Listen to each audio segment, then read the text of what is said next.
Good morning all student, कैसे हैं आप सब लोग।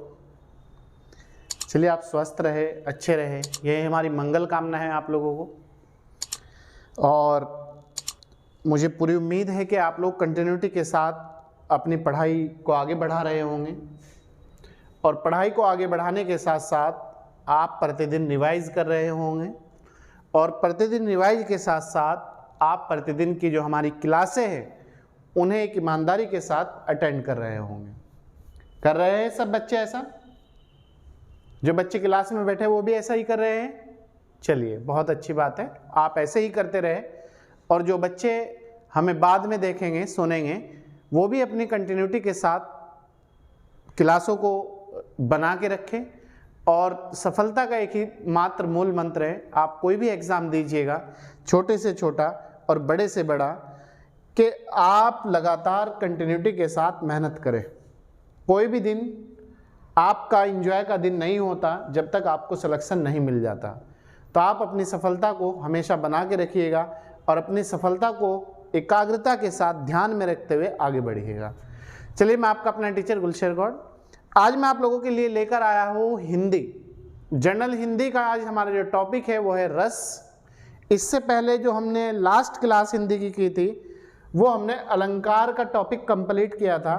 अलंकार जो होते हैं हमने 5 भागों में डिवाइड करके पढ़े थे। कंप्लीट अलंकार आपके यूट्यूब की प्लेलिस्ट में पड़े हुए क्लास, आप वहाँ से जाके अपनी तैयारी को आगे बढ़ाइएगा। और जो आज का जो हमारा टॉपिक है वो है रस। आज हम रस की परिभाषा पढ़ेंगे, रसों के प्रकार पढ़ेंगे और रस में क्या किन किन से चीज़ें रस मिलकर बनता है ये कंप्लीट करेंगे। बाकी हम रसों को 2 से 3 भाग में कंप्लीट करेंगे, ठीक है। तो आइए देखते हैं आज की जो हमारी क्लास है। विषय है सामान्य हिंदी, जनरल हिंदी और टॉपिक है रस, पार्ट 1। ये रस का पार्ट 1 टॉपिक है, ठीक है। तो इसमें देखते हैं ये क्या है। परिभाषा देख लीजिएगा, रस की किसे कहते हैं। रस का विवेचन पहली बार भरत मुनि ने, मतलब पहली बार जो रसों का विवेचन किया था वो भरत मुनि के द्वारा किया गया था, ठीक है, ने अपने ग्रंथ नाट्य शास्त्र में किया था। इन्होंने बताया कि नाटक का साध्य रस है। क्लियर है? आप इतना याद रखेंगे कि भरत मुनि ने पहली बार अपने ग्रंथ नाट्य शास्त्र में रस का विवेचन किया था और इन्होंने बताया था कि नाटक जो रस है वो नाटक का साध्य होता है, यह साध्य रस नाटक होता है। क्लियर है? नेक्स्ट पॉइंट, रस का शाब्दिक अर्थ आनंद होता है। क्या होता है? आनंद। अगर पूछ ले रस का शाब्दिक जो अर्थ होता है या मीनिंग जो होता है वो क्या होता है, तो रस का जो शाब्दिक अर्थ होता है या मीनिंग होता है वो होता है आनंद। आनंद मतलब खुशी, आपको बेहतर फील करना।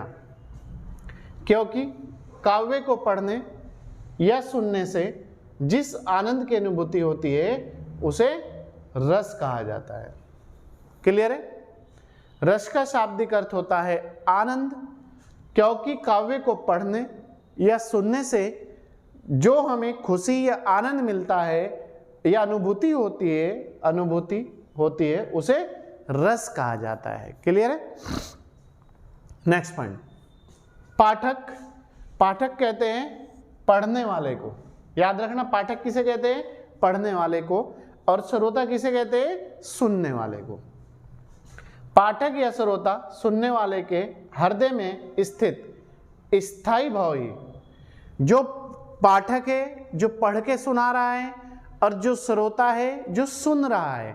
जैसे मैं वर्तमान में पाठक की भूमिका में हूं और आप वर्तमान में जो है श्रोता की भूमि में हो, क्योंकि मैं किसी चीज को आपको पढ़ के बता रहा हूं, समझा रहा हूं और आप उस चीज को सुन रहे हो। तो सुनकर जो ग्रहण किया गया ज्ञान है जो उससे हमें हृदय में स्थित अस्थायी भाव ही विभावधि से संयुक्त होकर रस के रूप में बदल जाते हैं। इससे जो हमें आनंद आता है, इससे जो हमें क्लियरिटी आती है, वही रस का रूप ग्रहण कर लेते हैं। क्लियर है यहाँ तक के? तो एक बार फिर देख लीजिएगा, पाठक पढ़ने वाला या श्रोता सुनने वाले के हृदय में स्थित स्थायी भाव ही, परमानेंट जो उसके भाव है, विभावधि से संयुक्त होकर रस के रूप में बदल जाते हैं। नेक्स्ट नोट है, रस को काव्य की आत्मा कहा जाता है। क्वेश्चन आता है एग्जाम में बार बार, काव्य की आत्मा किसे कहा जाता है? अलंकार, समास, रस, संधि, इस तरह ऑप्शन में दे देगा। तो काव्य की जो आत्मा है वो रस को कहा जाता है, या प्राण तत्व। प्राण तत्व मतलब प्राण, जो जिसके बल पे हम खड़े हैं, शरीर, आत्मा, प्राण, ये सब। तो रस को ही काव्य की आत्मा या प्राण तत्व के नाम से जाना जाता है। क्लियर है? कर दोगे एग्जाम में। दूसरा है, पारंपरिक आधार पर मूल रस 9 प्रकार के होते हैं, किंतु बाद के आचार्यों ने 2 और रसों को जोड़ा था। इस प्रकार वर्तमान में कुल 11 रस है। तो आप याद रखेंगे, तो पारंपरिक आधार पर जो रस होते हैं वो उनके कितने टाइप होते हैं? उनके 9 टाइप होते हैं। मूल रस भी कह सकते हैं आप, पारंपरिक आधार पे भी कह सकते हैं। कितने होते हैं? 9 होते हैं। किंतु बाद के जो आचार्य हैं उन्होंने 2 और रस जोड़े थे इसमें। एक तो जोड़ा था उन्होंने वात्सल्य रस, और एक जोड़ा था उन्होंने भक्ति रस। वात्सल्य रस और भक्ति रस। क्लियर है? तो वर्तमान में जो कुल रस है, टोटल जो रस है वो 11 है। बाद में कौन कौन से जोड़े गए? एक तो वात्सल्य रस जोड़ा गया और एक भक्ति रस जोड़ा गया। मूल रस कितने हैं? 9। नेक्स्ट पॉइंट, भाव के आधार पर रस 4 प्रकार के होते हैं। 4 टाइप। किस आधार पर? भाव के आधार पर, फीलिंग के आधार पर। कितने टाइप के? 4 टाइप के। नंबर 1 विभाव रस, संचारी भाव रस, अनुभव रस और स्थायी भाव रस। क्लियर है? तो भाव के आधार पर जो रस के टाइप है वो 4 है। कौन कौन से 4 है? विभाव रस, संचारी भाव रस, अनुभव रस और स्थायी भाव। स्थायी भाव मतलब परमानेंट का रस, जो हमारे मन में हमेशा बातें चलती है, उसे कहते हैं स्थायी भाव। नेक्स्ट है विभाव रस। स्थायी भाव को प्रकट करने वाले विषय को विभाव कहते हैं। ये 2 प्रकार के होते हैं, 2 टाइप। नंबर 1 आलंबन विभाव और नंबर 2 उद्दीपन विभाव। तो विभाव रस का जो स्थायी भाव को प्रकट करने वाली जो विषय होते हैं या जो बातें होती है वे 2 टाइप की होती है, 2 प्रकार की होती है। नंबर 1 आलंबन विभाव और नंबर 2 उद्दीपन विभाव। अब आलंबन क्या है और उद्दीपन क्या है, इन दोनों का अंतर समझ लीजिएगा आप। आलंबन का मतलब होता है कि आप किसी रास्ते से जा रहे हो, किसी रास्ते से जा रहे हो और वहां पर आपको ये पहले से ही कोई खतरा लगा हुआ है, कोई शेर है, कोई चीता है या कोई इस तरह की चीज है, और वो आपके सामने इस तरह ही एकदम प्रकट हो गया। तो आपके मन में जो आलंबन था, जो डर था, वो वहां पर मौजूद हो गया, उसी को आलंबन कहते हैं। एक बार देख लीजिएगा, मान लें आपके सामने कोई सांप आ जाए तो आपके मन में डर का भाव जो पहले से आपके अंदर है वो जागेगा। आपको पहले से ही पता है दिमाग से कि जो सांप है वो काट लेता है, ठीक है, जो सांप है वो काट लेता है। अगर उस पर पैर रखा गया तब भी काटेगा और अगर उसे छेड़ा गया तब भी वो हरकत करेगा। तो आपके मन में जो बात थी वो जग गई नहीं, वो जागेगा। यहां आपके डर को जगाने का भाव सांप है।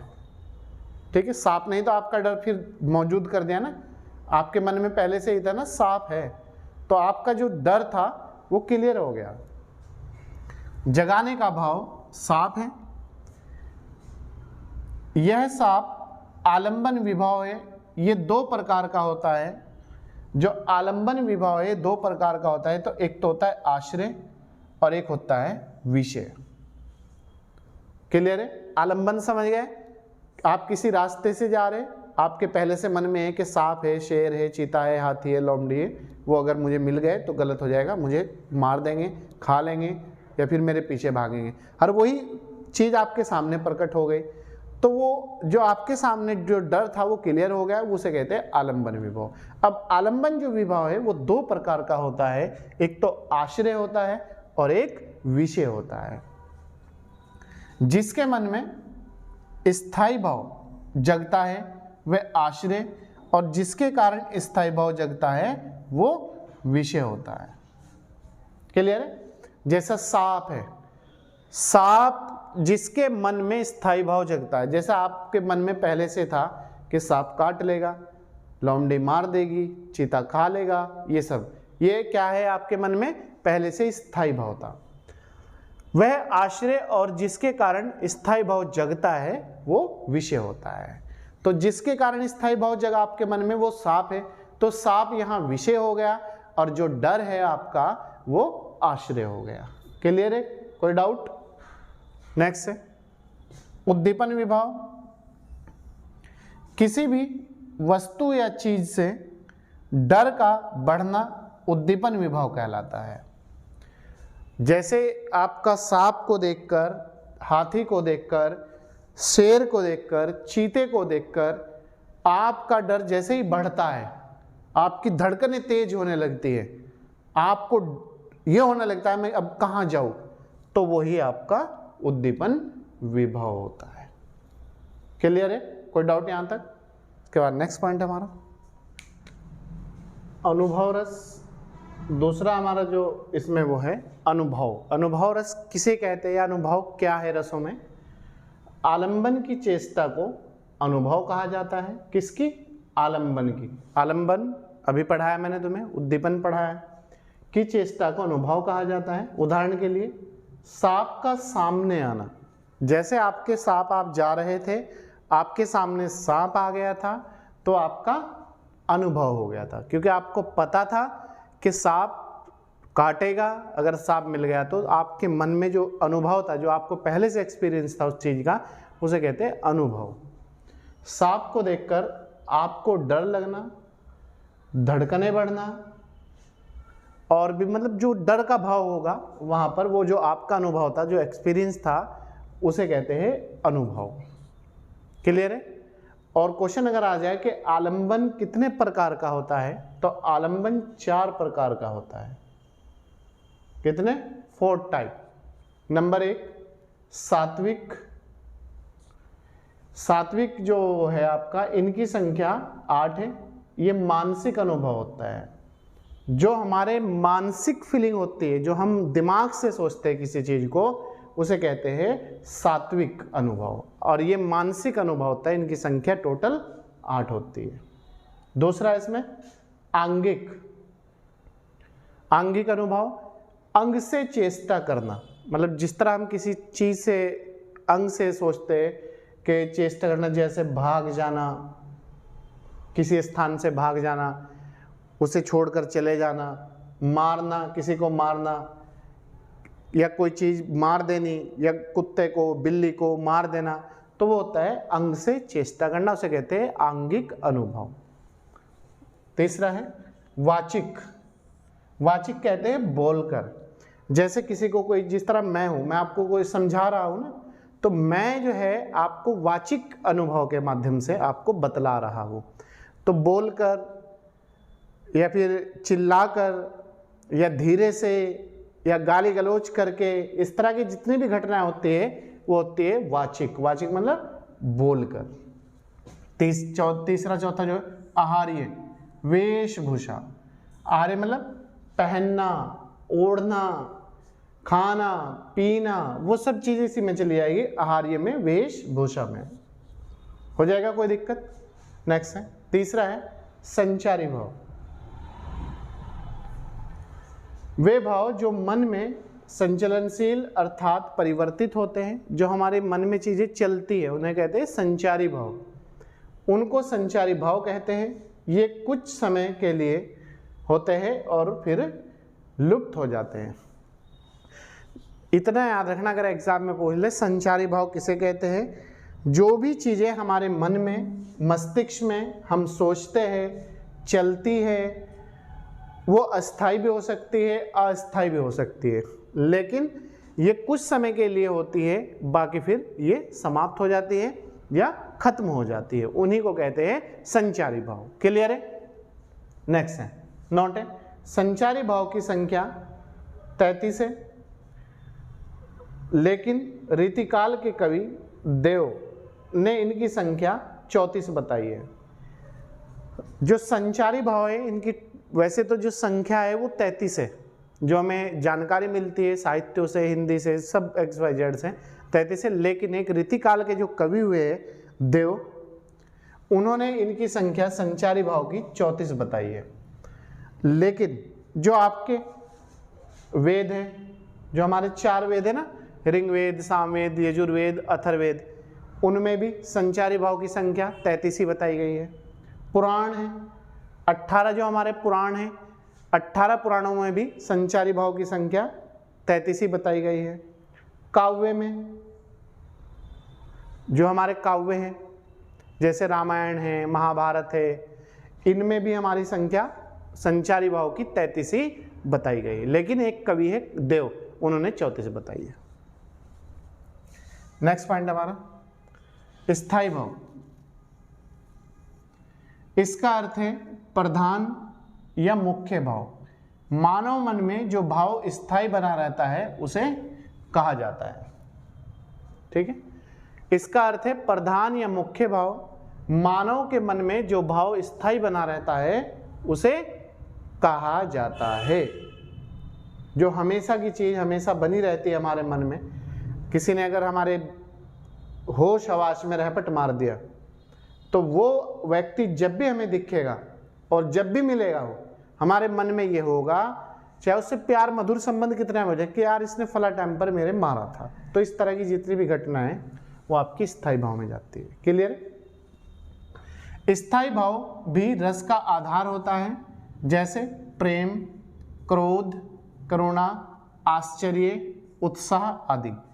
अगर पूछ ले प्रेम, क्रोध, करुणा, आश्चर्य, उत्साह आदि ये किस उसके रस के वो है भाव? स्थायी भाव के। ये है स्थायी, मतलब अगर हमें किसी से प्रेम है, किसी से हमें प्यार हो गया, कोई बच्चा है, कोई पशु है, पक्षी है, लड़का है, लड़की है, महिला है, कुछ भी XYZ आप सबको ले लो इसमें, तो वो हमारे मन में हमेशा परमानेंट बना रहेगा कि ये हमने इससे प्यार किया था। दूसरा है क्रोध।